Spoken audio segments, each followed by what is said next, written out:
So, human beings, as you well know, because you're one of them, have a very active um, mental activity, especially modern men and modern women. The way the society is, the way we've been brought up, and it's been there for thousands of years. It's just getting maybe a little more intense than mind activities.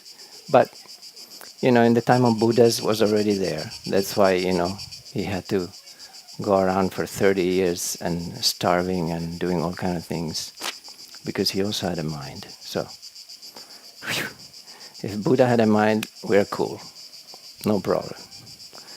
It's natural, it's normal. But what has been happening is that I don't mean you, but for sure me, started believing that this mind activity is who I am, right? And we lose track of who we are because suddenly we focus on this mind activities and we get identified with it.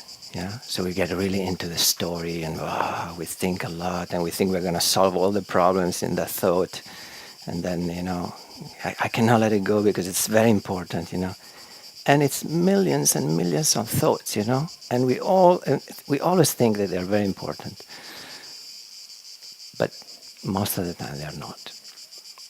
Yeah, but that's what feeds our story, our egoic mind, we could call it.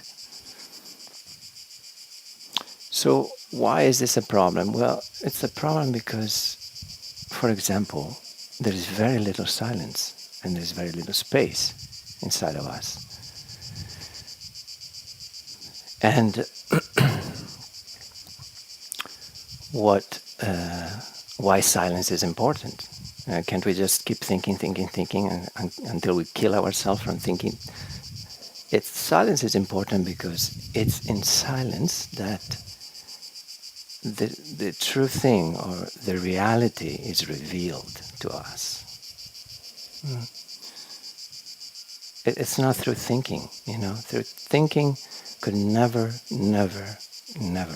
grasp anything about what is real.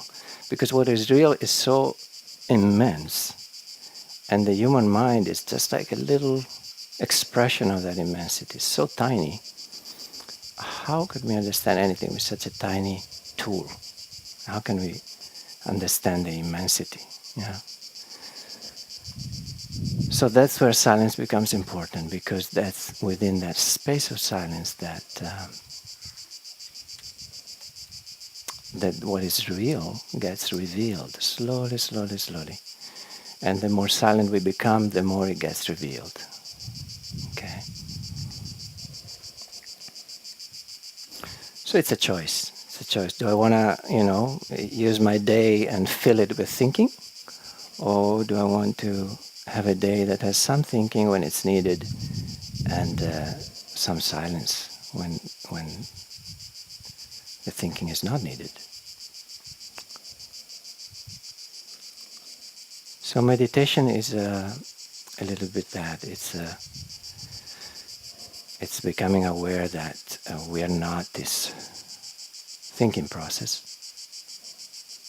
I like what Eckhart Tolle described it once. He said, the story, or by story I mean he means also the egoic mind that keeps going. The story is the content,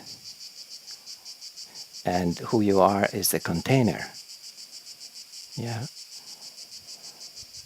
So the mind and all its stories, it's the object, it's the content, what is contained. But what contains it, it's a space and a silence that is behind the thinking. And that's who you are.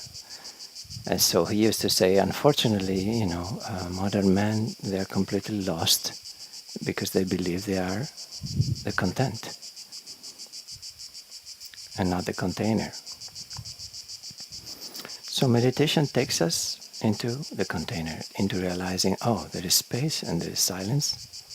So why is it called the doorway to silence? Because we're going to use sound, or better say, the listening, the sense of listening. This is applied to all senses, but in this situation we use listening. And I would invite you to listen with totality in this hour. I will play live music, and then there will be long stretches of silence. And just put all your intensity in the listening, because when we listen with totality, what happens is that the energy of our consciousness goes into listening, and it's removed from the mental process. So the mind is like taking away the fuel from a car. Yeah, the car has no fuel anymore; it doesn't move. So it's a great trick. Yeah, it's an anchor into the present moment, using the senses in that way. It's a beautiful thing. The tantric have explored it for thousands of years, and I know why. Yeah, so we're gonna have music and silence, and my Guruji, master and lifetime light, Osho, told me once, you have to listen to silence in silence. Yeah. And then everything will be revealed. Wow, okay. When he said it, I was like, not sure what you're talking about, but I'll keep it in mind. But I'm slowly understanding what he was talking about a little bit. So we're going to use this tool, the listening. So listen to the music and listen to the sound. When there will be no music,